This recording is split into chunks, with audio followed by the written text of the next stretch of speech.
सामाजिक न्याय पखवाड़ा के दौरान केंद्रीय मंत्री प्रहलाद पटेल ने भिलाई में प्रधानमंत्री जन औषधि केंद्र का किया अवलोकन, लाभार्थियों से की बातचीत।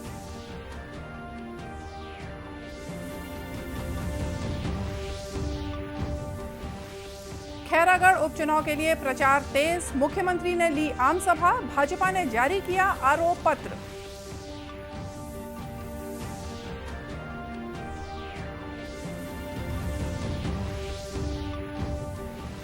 देश में अब तक 185 करोड़ 20 लाख से ज्यादा कोविड रोधी टीके लगाए गए।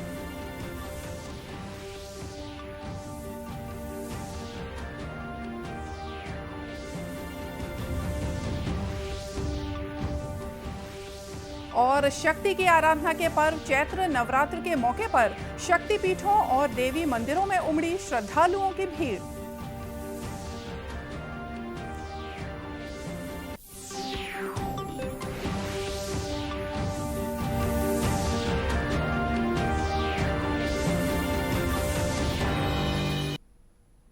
नमस्कार, आप देख रहे हैं दूरदर्शन समाचार। मैं हूं मोनिका शर्मा और आइए अब देखते हैं समाचार विस्तार से।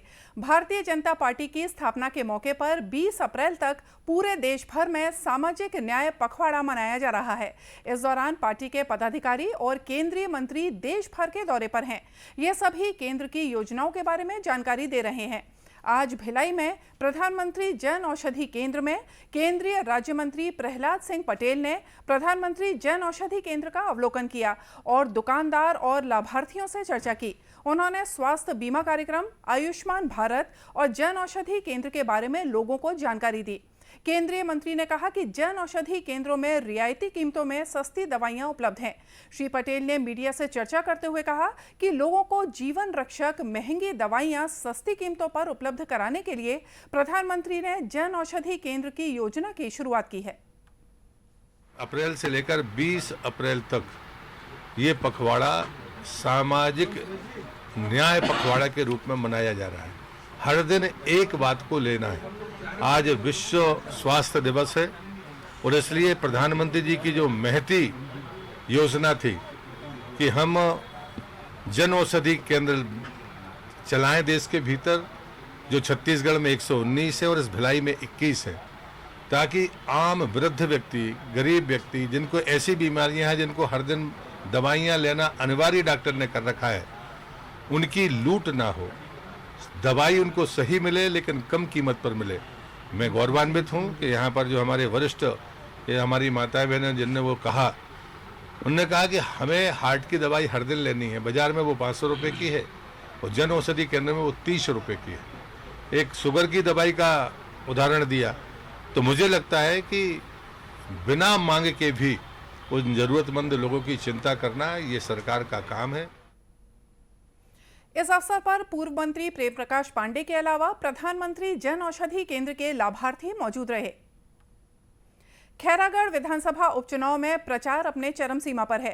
कांग्रेस से मुख्यमंत्री भूपेश बघेल चुनाव प्रचार की कमान संभाल रहे हैं, तो वहीं भाजपा से पूर्व मुख्यमंत्री और पार्टी के राष्ट्रीय उपाध्यक्ष डॉक्टर रमन सिंह पार्टी प्रत्याशी के पक्ष में अपना प्रचार कर रहे हैं। छत्तीसगढ़ जनता कांग्रेस जोगी से अमित जोगी अपने प्रत्याशी के साथ लोगों से संपर्क कर रहे हैं। ये सभी अपने पार्टी प्रत्याशी के पक्ष में लगातार सभाएं भी कर रहे हैं।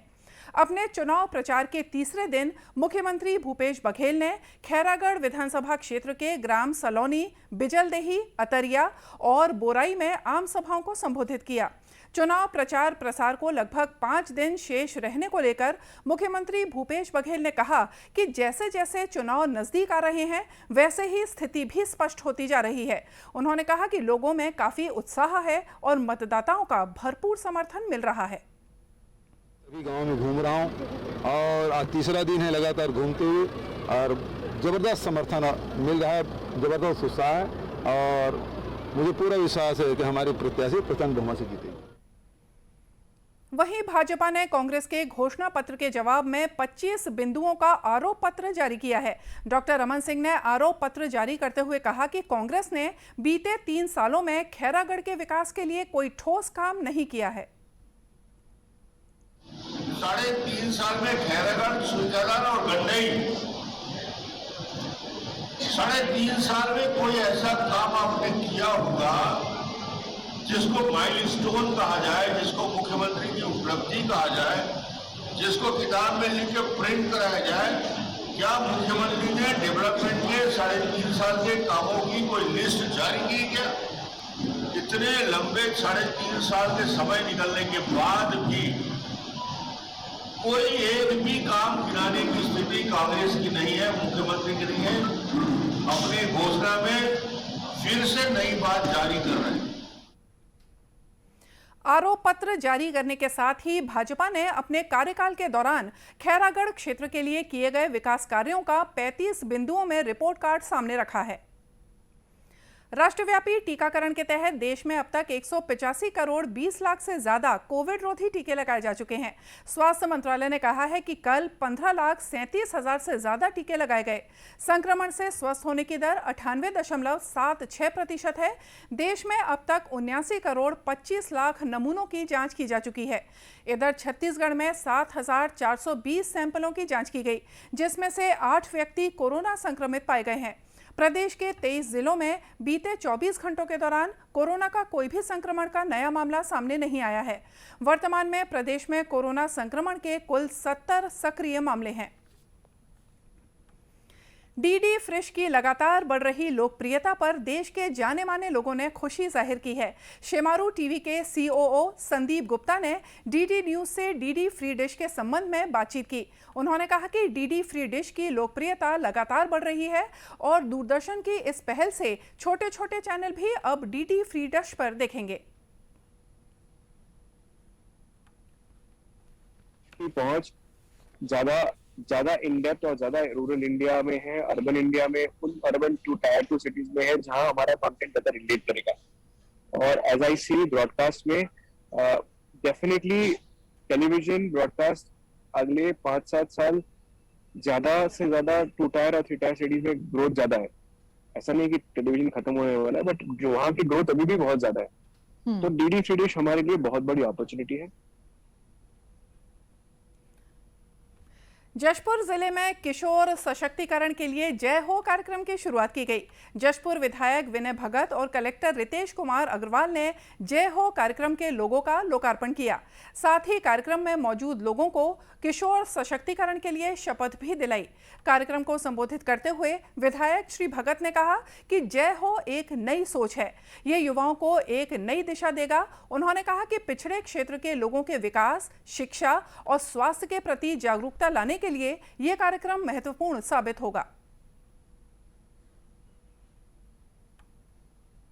आज जशपुर जिला प्रशासन व यूनिसेफ के माध्यम से संयुक्त प्रयास से आज जशपुर जिला के युवाओं के लिए यह क्षेत्र में जो भी कुरीतियां हैं उनको जागरूक करने के लिए यह जो कार्यक्रम चलाया जा रहा है, इसलिए मैं सबसे पहले तो मैं जिला प्रशासन को धन्यवाद देना चाहता हूं और एक अच्छी सोच के लिए, एक अच्छी पहल के लिए, ताकि हमारे जशपुर जिला भी अनेक कुरीतियों से बचकर आगे आए और एक नई ऊंचाइयों को छुए।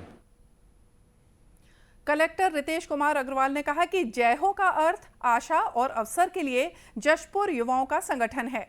उन्होंने कहा कि इस कार्यक्रम का उद्देश्य युवाओं के समूहों को प्रशिक्षण के माध्यम से सशक्त बनाना है। पार्टनरशिप के साथ डिस्ट्रिक्ट एडमिनिस्ट्रेशन ने जय हो कार्यक्रम लॉन्च किया है। जय हो का मतलब है Jashpur alliance of youth for hope and opportunities. ये ज़िले की जो युवा एनर्जी है उसको एक डायरेक्शन देने की ओर काम करेगा, उनकी कैपेसिटी बिल्डिंग के में काम करेगा। और ये वॉलंटियरशिप बेस्ड कार्यक्रम है जिसमें एक मंच है ये जिसमें युवा जो वर्ग है वो एज वॉलंटियर जुड़ सकते हैं और अपने गांव में, अपने मोहल्ले में जो विभिन्न मुद्दे हैं उस पर अपनी बात रख सकते हैं। कार्यक्रम में यूनिसेफ के अधिकारी जोब जकारिया ने कहा कि इस कार्यक्रम के जरिए युवा प्रशासनिक योजनाओं से जुड़ सकेंगे और उन्हें रोजगार के अवसर भी मिलेंगे। कोविड के कारण बहुत सारे कुपोषण, एनीमिया, शिक्षा, बहुत सारे क्षेत्र में पूरा विश्व में वो गिरावट आया है। तो ये जो शिक्षा जशपुर जिला प्रशासन और राज्य सरकार को मदद करने के लिए हमें एक यूथ का कैडर चाहिए तो सिस्टम को सपोर्ट करने के लिए हमारा आंगनबाड़ी टीचर्स मितानिन इसको सपोर्ट करने के लिए, कुपोषण कम करने के लिए, शिक्षा में वो जो लर्निंग लॉस रोकने के लिए और इस जिला में पलायन को रोकने के लिए और ये जो मानव तस्करी रोकने के लिए और सुरक्षित पलायन सुनिश्चित करने के लिए ये कार्यक्रम है। इसमें लगभग अभी 1000 युवा है। हमारा लक्ष्य है हर प्रत्येक ग्राम पंचायत में 5 युवा शामिल हो। आपको बता दें कि जिला प्रशासन जशपुर और यूनिसेफ के संयुक्त तत्वावधान में किशोर स्वास्थ्य, ऑनलाइन सुरक्षा, जीवन कौशल और रोजगार के लिए सुरक्षित पलायन पर ध्यान देने के साथ ही किशोर सशक्तिकरण की दिशा में प्रगति लाने के लिए जय हो कार्यक्रम की शुरुआत की गई है। स्वच्छ भारत मिशन अभियान के तहत नगर निगमों में एक बार फिर से राष्ट्रीय स्तर पर अपनी रैंकिंग सुधारने के लिए तैयारियां शुरू हो गई हैं। रायगढ़ नगर निगम क्षेत्र में भी सड़कों के किनारे सौंदर्यीकरण और मोहल्लों में बिखरे कचरों को उठाने के साथ नालियों की साफ सफाई के अलावा शहर को स्वच्छ और सुंदर बनाने के प्रयास तेज हो गए हैं। इसके लिए नगर निगम लोगों को नुक्कड़ नाटकों के जरिए जागरूक कर रही है। इस संबंध में निगम के पार्षद और मेयर इन काउंसिल में स्वच्छता प्रभारी संजय देवांगन का कहना है कि निगम ने स्वच्छता में रैंकिंग पाने के लिए हर स्तर पर प्रयास किया है। इस बार भी रैंकिंग होना है रायगढ़ का। जैसे पिछले बार हम लोगों ने स्थान प्राप्त किया था, हमारा प्रयास है कि उससे अच्छा स्थान मिले और रायगढ़ का नाम हर रोशन हो और जितने भी अब नगर निगम हैं उन सभी में छत्तीसगढ़ में टॉप में रायगढ़ रहे। निगम के अधिकारी रमेश भगत ने कहा कि स्वच्छता के लिए निगम में 1/3 फंड रखा गया है। उन्होंने कहा कि लोगों को स्वच्छता अभियान से जोड़ने के लिए मोबाइल ऐप का सहारा भी लिया जा रहा है। रायगढ़ शहर को स्वच्छ बनाने के लिए पुरजोर सब के सहयोग से मिलजुल के साफ सफाई का अभियान बहुत जोरों से चलाया जा रहा है और इसमें हमारा टीम मजबूत है और अच्छा कार्य किया जा रहा है। जैसे कि शहर का रंग रोहन, डेंटिंग, पेंटिंग और कई प्रकार का रंग रोहन जो शहर को अच्छा बेहतर बनाने के लिए, दिखाने के लिए वो अच्छा बेहतर किया जा रहा है। गौरतलब है कि रायगढ़ नगर निगम को पहले भी स्वच्छता के लिए पुरस्कृत किया जा चुका है। प्रदेश में इन दिनों चैत्र नवरात्र का उल्लास है। नवरात्र के इस पर्व पर देवी मंदिरों और शक्तिपीठों में विशेष पूजा अर्चना की जा रही है। राजनांदगांव जिले का डोंगरगढ़ भी पहाड़ा वाली मां बमलेश्वरी के सिद्ध पीठ के रूप में प्रसिद्ध है। कोरोना काल के बाद इस नवरात्र में यहां काफी तादाद में श्रद्धालु दर्शन के लिए पहुंच रहे हैं। 1600 फीट की ऊंचाई पर स्थित मां बमलेश्वरी के दरबार में देश सहित विदेश से भी लोगों ने ज्योति कलश प्रज्वलित करवाए हैं। मंदिर के ट्रस्टी नवनीत तिवारी ने बताया कि पहाड़ा वाली मां बड़ी बमलेश्वरी में 6000 से ज्यादा ज्योति कलश प्रज्वलित किए गए हैं। वहीं पहाड़ी की तलहटी पर स्थित छोटी बमलेश्वरी में 721 ज्योति कलश जलाए गए हैं। उन्होंने बताया कि इस नवरात्र में अब तक करीब 5 लाख श्रद्धालु माता के दर्शनों के लिए पहुंच चुके हैं। उल्लेखनीय है कि बगलामुखी मां बमलेश्वरी देवी राजनांदगांव रियासत की कुलदेवी के रूप में भी जानी जाती हैं। और आइए देखते हैं अंत में मुख्य समाचार एक बार फिर से। सामाजिक न्याय पखवाड़ा के दौरान केंद्रीय मंत्री प्रहलाद पटेल ने भिलाई में प्रधानमंत्री जन औषधि केंद्र का किया अवलोकन, लाभार्थियों से की बातचीत।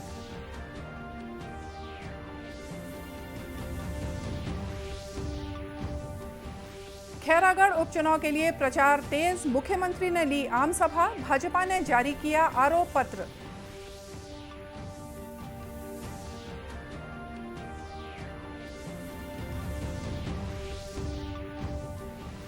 देश में अब तक 185 करोड़ 20 लाख से ज्यादा कोविड रोधी टीके लगाए गए।